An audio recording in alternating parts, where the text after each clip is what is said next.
ចំណូលរកចូលទាំងប្តីទាំងប្រពន្ធក៏ប៉ុន្តែរកលុយសល់មិនឃើញបញ្ហានេះខ្ញុំស្ដាប់ឮផ្ទាល់ទៅជាមានគ្រួសារច្រើនមែនទែនដែលបានជួបពេលខ្លះអង្គុយឆ្ងល់ទៀតរកលុយបានច្រើនមិនក៏ដោយក៏មិនសល់ដែរបញ្ហាមានតែមួយទេគឺ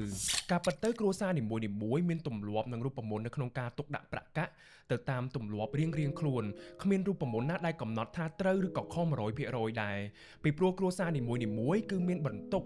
និងបញ្ហារៀងៗខ្លួនតែម្ដងក៏ប៉ុន្តែបើចង់សល់លុយមានតែកែប្រែរឿងមួយទេគឺតិចនិចសន្សំនឹងឯងតាមរយៈបទពិសោធន៍ដែលខ្ញុំជួបជាមួយនឹងអ្នកជំនាញនិងអានសៀវភៅហិរញ្ញវត្ថុបានមួយចំនួនធំដែរ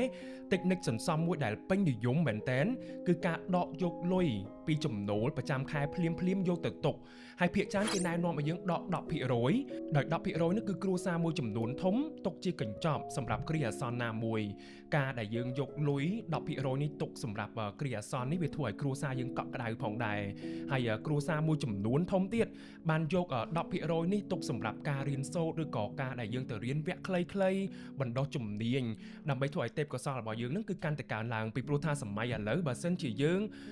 មានជំនាញដដែលអត់ព្រមអភិវឌ្ឍទេពកោសល្យខ្លួនឯងទេអានឹងប្រឈមមុខជាមួយនឹងការងារខ្លាំងមែនតើក៏ប៉ុន្តែបើបងប្អូនសួរថាការដែលដកយក 10% ទៅទុកមុនអញ្ចឹងចោះចំណាយច្រើនធ្វើមិនទៅខ្ញុំគិតថាតិចនិចនេះនៅតែល្អដោយសារតែយើងដកយកលុយទៅទុកភ្លាមបែបនេះបើទោះបីជាយើងចំណាយលើសមិនក៏ដោយយ៉ាងច្រើនយើងដកត្រឹមតែ3ឬក៏ 5% បន្ថែមយកទៅចាយក៏ប៉ុន្តែបើសិនជាយើងមិនដកទុកទាល់តែសោះតែម្ដងណាច្បាស់ណាស់យើងចាយអត់ដឹងមុខក្រោយគ្មានខ្ទង់ច្បាស់លាស់តែម្ដងការសន្សំគឺល្អហើយការដែលយើងយកប្រាក់សន្សំ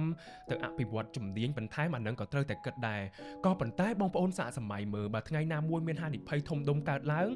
ប្រាក់សន្សំ 10% ជាប្រចាំខែរបស់យើងច្បាស់ណាស់ប្រកាសជាត្រូវចំណាយភ្លាមតែម្ដងដូច្នេះហើយទើបមានវិធីសាស្ត្រមួយទៀតដែលគេណែនាំគឺដែលយើងយកកញ្ចប់ថវិកាមួយផ្នែកតូចទៀតទៅលើការការពារទៅលើការធានារ៉ាប់រងធានារ៉ាប់រងមិនមែនជាការចំណាយដែលខាតបង់ទេក៏ប៉ុន្តែគឺជាខែលការពារហិរញ្ញវត្ថុដ៏ល្អមួយដែលមនុស្សជុំវិញពិភពលោកបានប្រើប្រាស់វាច្បាស់ថាបើទោះបីជាមានព្យុះភ្លៀងនៅក្នុងជីវិតយើងកើតឡើងបែបណាក៏ដោយក៏ប្រាក់សន្សំយើងគឺនៅមានសុវត្ថិភាពហើយអនាគតសមាជិកគ្រួសាររបស់យើងគឺនៅមានលំនឹងតើគ្រួសាររបស់បងប្អូនធ្លាប់បានគិតរៀបចំកញ្ចប់ធានារ៉ាប់រងហើយឬនៅក្រុមហ៊ុន Royal Group Life Insurance គឺជាក្រុមហ៊ុនធានារ៉ាប់រងអាយុជីវិតដំបូងគេដែលបានចាក់ឫសយ៉ាងជ្រៅនៅក្នុងប្រទេសកម្ពុជានិងជាក្រុមហ៊ុនបុតសម្ព័ន្ធរបស់ក្រុមហ៊ុន Royal Group ក្រុមហ៊ុន Royal Group Life Insurance បង្កើតឡើងដោយជនជាតិខ្មែរដើម្បីប្រជាជនកម្ពុជាហើយក្រុមហ៊ុនកូនខ្មែរមួយនេះនៅតែបន្តបេសកកម្មនៅក្នុងការផ្ដល់ជូនការការពារហិរញ្ញវត្ថុសន្តិភាពផ្លូវចិត្តនិងភាពរីកចម្រើនរបស់ប្រជាជនកម្ពុជាក្រុមហ៊ុន Royal Group Life Insurance សុវត្ថិភាពថ្ងៃនេះកាន់តែរឹងមាំនៅថ្ងៃស្អែក